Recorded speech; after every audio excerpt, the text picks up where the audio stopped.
Incredible carpenter. हाय दोस्तों, हाजिर हूँ आपके सामने एक अनोखा रहस्यमय बढ़ई की कहानी के चौथे एपिसोड को लेकर। अगर आपने पिछला एपिसोड मिस किया है तो लिंक डिस्क्रिप्शन में है, आप पहले पिछले एपिसोड को सुन ले जिससे कहानी आपको अच्छे से समझ में आ जाए। अब बढ़ते हैं हम अपनी कहानी की ओर। बच्चा इस दुनिया में आ चुका था और उस बच्चे की रोने की आवाज़ श्याम को ऐसा आनंद दे रही थी जैसे इस तूफानी रात में इतना कुछ बुरा होने के बाद बस यही एक आनंद की बात थी कि बच्चा सही सलामत इस दुनिया में आ गया था। बच्चा थोड़ी देर रोया, फिर गुफा में खामोशी छा गई।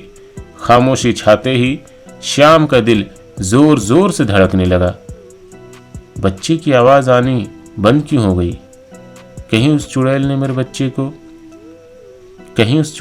बच्चे को श्याम अभी ये सोच ही रहा था कि बुढ़िया दरवाजे से बाहर आ गई। बेटा, मुबारक हो, बहुत ही अद्भुत बालक का जन्म हुआ है। अब तुम अपने बच्चे को और अपनी पत्नी को देख सकते हो। बस इतना ही सुनना था कि श्याम दौड़ता हुआ कमरे के अंदर गया और वो ये देखकर बहुत खुश हुआ कि उसकी पत्नी और बच्चा दोनों सही सलामत है और बच्चा माँ के बगल में खेल रहा था। पर शांति की आंखें बंद थी। तुम्हारी पत्नी बहुत थक गई है, इसलिए वो बेहोश हो गई है, पर चिंता मत करो, मैं उसके लिए कुछ काढ़ा बनाती हूँ, बुढ़िया ने कहा। श्याम अपनी पत्नी और बच्चे के करीब जाकर बैठ गया। थोड़ी देर बाद बुढ़िया ने काढ़ा 2 प्याले में डाला और श्याम की तरफ बढ़ाते हुए बोली, बेटा, ये एक प्याला तुम्हारे लिए और दूसरा तुम्हारी पत्नी के लिए। तुम भी तो भूखे होगे। श्याम अब भी उस बुढ़िया से डर रहा था, पर उसने प्याला लिया और उसे मुंह से लगाया। उसका जायका उतना अच्छा तो नहीं था, लेकिन उसे पीते ही अपने जिस्म में गर्मी और ताकत वापस आती हुई महसूस हुई। थोड़ी देर बाद शांति को होश आया तो उसने शांति को भी धीरे धीरे काढ़ा पिलाना शुरू किया। माँ जी, आप कौन हो? श्याम ने इस बार बहुत ही विनम्र भाव से पूछा। बेटा, मैं इस प्राचीन नाग मंदिर की पुजारन हूँ और मंदिर की देखभाल करती हूँ, बुढ़िया ने श्याम से कहा। आप यहाँ इस जंगल में अकेली रहती हो? श्याम ने आश्चर्य से पूछा। अकेला कहाँ बेटा, यहाँ पास में ही एक गांव है और मुझ जैसी बूढ़ी औरत को करना क्या है? दिन भर पूजा पाठ और इस मंदिर की साफ सफाई में दिन गुजर जाता है, बूढ़ी औरत ने जवाब दिया। आपका कोई अपना नहीं है, मतलब परिवार, रिश्तेदार? श्याम ने फिर से पूछा।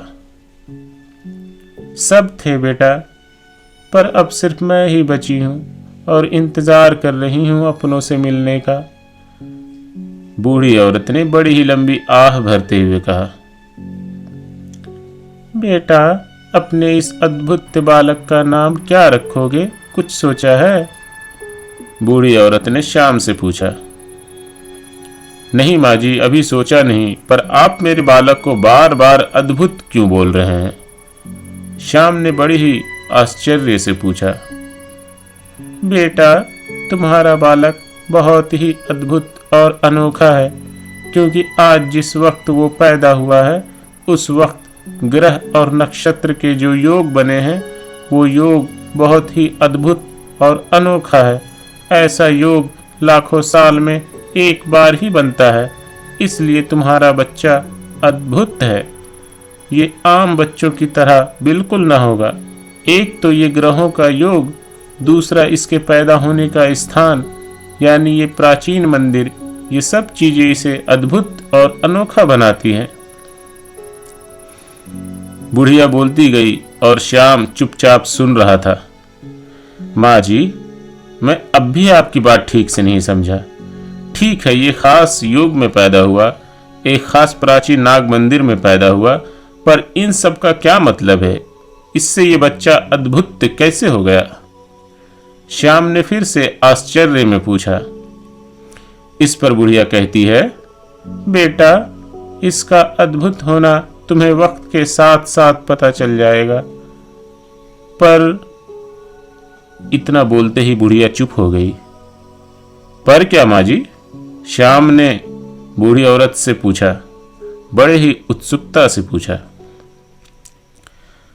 पर बेटा, इस अद्भुत और अनोखे योग में भी एक काल योग है, जिसकी वजह से इसकी कुंडली में 3 साल तक मृत्यु योग है। तुम्हें 3 साल तक इस बच्चे को हर बुरी चीज से बचाना होगा। इतना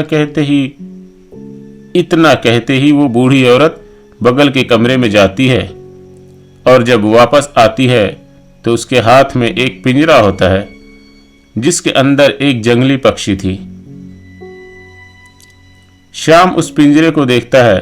वो बूढ़ी औरत उस पिंजरे को श्याम की तरफ बढ़ाते हुए बोलती है, बेटा, ये पक्षी मेरी तरफ से एक उपहार समझकर रख लो अपने बच्चे के लिए।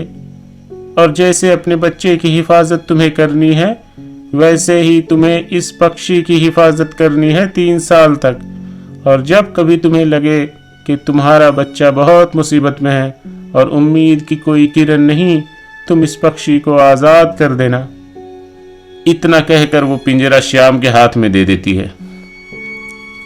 अब रात के 2 पहर गुजर चुके हैं, तुम लोग आराम करो, तुम्हारी पत्नी कल सुबह तक चंगी हो जाएगी।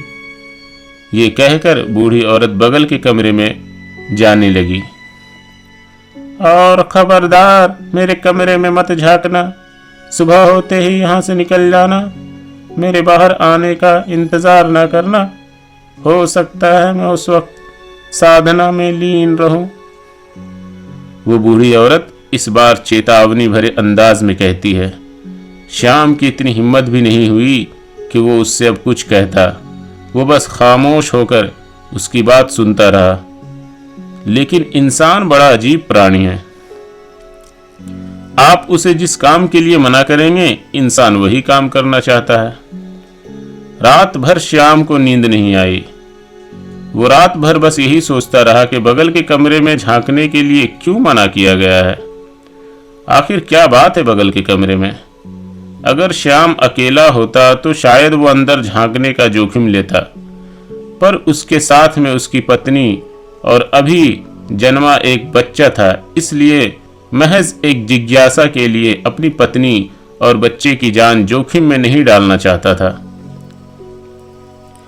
वो बुढ़िया रहस्यमयी तो थी, पर उसने अब तक एक देवी की तरह सिर्फ उसकी मदद की थी। इसलिए श्याम ऐसा कुछ करना नहीं चाहता था जिससे वो रहस्यमयी औरत क्रोधित हो जाए, जो अब तक एक देवी की तरह पेश आ रही थी। इसलिए श्याम ने अपनी जिज्ञासा को बच्चे की तरफ देखते हुए शांत किया। सुबह हो चुकी थी, शांति भी होश में आ चुकी थी और अपने बच्चे को सही सलामत देखकर वो बहुत खुश थी। पर उसे अब तक अंदाजा नहीं था कि वो कहाँ है। ये मैं कहाँ हूं? शांति ने अपने पति श्याम से पूछा। श्याम अभी उसे किसी तरह की दिमागी उलझन में नहीं डालना चाहता था, इसलिए उसने अभी उसे कुछ भी विस्तार में समझाना ठीक नहीं समझा। यहां से निकलने का वक्त हो गया है, उसने अपनी पत्नी शांति को जवाब दिया और अपना सामान लिया और उठ खड़ा हुआ। शांति अपने बच्चे को लेकर उठ खड़ी हुई और श्याम के पीछे पीछे चलने लगी। थोड़ी देर बाद वो लोग गुफा से बाहर थे और अपनी बैलगाड़ी में बैठकर बाहर जाने का रास्ता तलाश कर रहे थे। ये पिंजरा और पक्षी आपको कहां से मिला? शांति ने बैलगाड़ी में टंगे पक्षी और पिंजरे को देखकर श्याम से पूछा। पहले हम लोग अपनी मंजिल पहुंचते हैं, फिर आपको सब कुछ विस्तार में बताऊंगा। फिलहाल मैं खुद भी कुछ ठीक से समझ नहीं पा रहा हूं। ऐसा लग रहा है जैसे कल की रात कोई सपना जैसा था। श्याम के मन में बस एक ही सवाल बार बार उठ रहा था। वो बुढ़िया असल में कौन थी? वो बुढ़िया असल में कौन थी? थोड़ी देर बाद श्याम को सड़क मिल जाती है और अपने रास्ते पर बैलगाड़ी बढ़ा देता है। शाम होने से पहले वो अपने गांव पहुंच जाता है। श्याम के परिवार में सिर्फ उसकी पत्नी ही थी। श्याम जब 10 साल का था तभी उसके माँ बाप डाकुओं के एक हमले में मारे गए थे। 10 साल की नाजुक सी उम्र में ही उसने एक बढ़ई के यहाँ काम सीखना शुरू कर दिया था। बढ़ई ने श्याम को सर छिपाने के लिए जगह दी थी। बदले में श्याम बढ़ई के घर का सारा काम करता और बढ़ई का काम भी सीखता। जब श्याम 18 साल का हुआ तो उसने अपना खुद का बढ़ई का काम शुरू किया। श्याम एक बहुत अच्छा कारीगर था। उसके हाथों की बनाई चीज़ें बाजार में अच्छी कीमत पर बिकती थी। 20 साल का होते होते उसने अपने लिए एक छोटी सी ज़मीन पर अपना एक छोटा सा घर बनाया और शांति से शादी करके अपनी छोटी सी एक दुनिया बना ली। बच्चे के आने से मानो उसका परिवार पूरा हो गया था। श्याम ने कुछ दिन बाद बच्चे का नामकरण करने के लिए गांव में कुछ लोगों को दावत दी और एक पंडित जी से पूजा पाठ करवाया। पंडित जी ने श्याम से पूछा, क्या नाम सोचा है बच्चे का? श्याम ने जवाब दिया, कलाधर। कलाधर? पंडित ने पूछा। हाँ पंडित जी, कलाधर। मैं एक बढ़ई हूँ और अपने बच्चे को मैं अपनी कला सिखाऊंगा और वो आगे चलकर मुझसे भी बड़ा कलाकार और एक होशियार बढ़ई बनेगा जिसकी बनाई चीज़ें दूर दूर तक प्रसिद्ध होंगी। पंडित जी ने नामकरण करना शुरू कर दिया। नामकरण के बाद लोगों ने खाना खाया। श्याम की जिंदगी अच्छे से गुजर रही थी।